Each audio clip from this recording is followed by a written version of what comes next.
Hoje no nosso Almanac nós vamos falar sobre um transtorno que pode gerar contratempos no dia a dia. É o que os especialistas chamam de DDA, o distúrbio de déficit de atenção, que, se direcionado corretamente, pode significar criatividade, energia e inovação. A doutora Ana Beatriz é médica psiquiatra há 15 anos e estuda o DDA. Ela escreveu um livro sobre essas mentes inquietas para entender melhor o que é esse transtorno, né, doutora? O que é, afinal, DDA? O DDA, né, ele já recebeu vários nomes, né? Inclusive hoje não se chama nem DDA, se chama TDA, que seria transtorno do déficit de atenção. Por quê? Porque a gente não caracteriza mais como uma doença, sim como um transtorno que essa instabilidade de atenção causa às pessoas. O que caracteriza o DDA? Se a gente pudesse definir em uma única frase.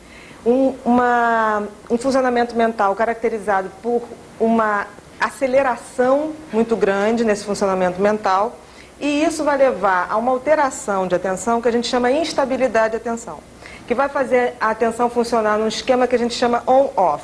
Por exemplo, uma criança que está vendo televisão, se ele for apaixonado por um determinado desenho, vamos chamar assim, o Digimon, não sei, né? Não estou mais atualizada, o videogame, né?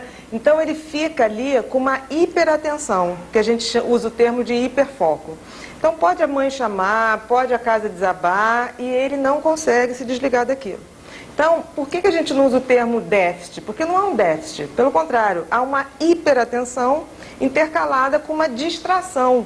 Porque tem coisas, quando ele não gosta, ele é incapaz de se concentrar.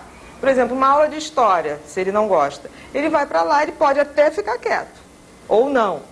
Mas ele não vai prestar atenção. Nem que você amarre ele na cadeira, ele pode até ficar quietinho, mas o pensamento vai estar muito longe. Mas são 3 sintomas, né? Tem a hiperatividade, a impulsividade, né? E a instabilidade de atenção. Exatamente. Que geralmente chamam da distração, né?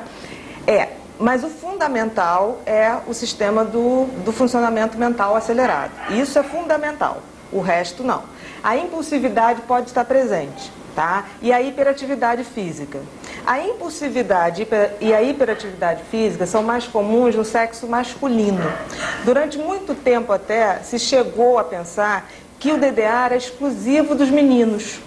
Muito engraçado que vários termos foram usados para definir o DDA. Na década de 40, 50, falava em lesão cerebral mínima, como se essas crianças tivessem alguma lesão cerebral mesmo.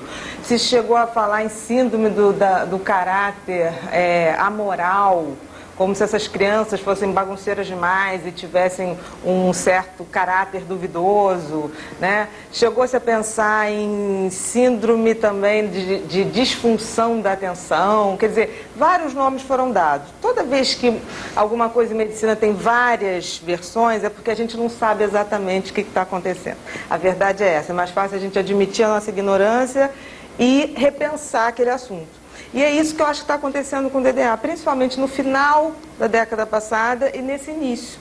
A gente está descobrindo que muito mais do que definir como uma doença, o DDA é uma personalidade. A impulsividade é uma coisa que eu gostaria de deixar claro, que as pessoas sempre ligam impulsividade e agressividade, o que não é. Impulso significa o quê? Eu ajo e depois eu penso. Geralmente me arrependo, né? Porque eu ajo sem pensar.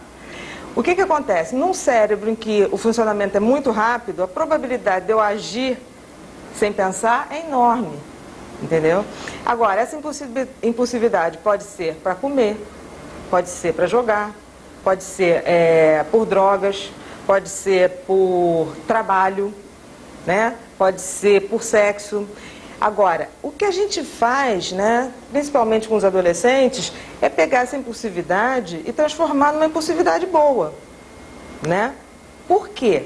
Já que há uma predisposição à impulsividade, por que a gente vai esperar essa impulsividade se manifestar de uma maneira ruim? Por isso que o que é fundamental no DDA é descobrir o que ele tem como talento essencial. Eu Por sempre sinal, digo, os portadores de DDA, eles são muito criativos, né? Eles têm uma criatividade um pouquinho acima da média. Por quê? Isso é até um capítulo que eu chamo de o que os DDAs têm que os outros não têm, até como uma brincadeira.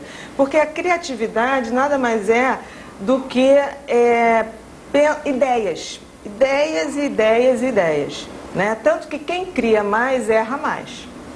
Então a criação tem a ver com erro e acerto. Eu vou tentando. E o DDA tem essa coisa de pensar muito mais. Ele tem uma gama de pensamentos que rodam no cérebro dele de uma maneira mais intensa. Por quê? Porque todo pensamento é formado no cérebro e ele é filtrado, né, pelo lobo frontal, que seria o portal do cérebro, o grande filtro do cérebro. Então, por exemplo, se eu quero lembrar de você, o meu cérebro não busca um arquivo, né, como uma pastinha, como o computador faz.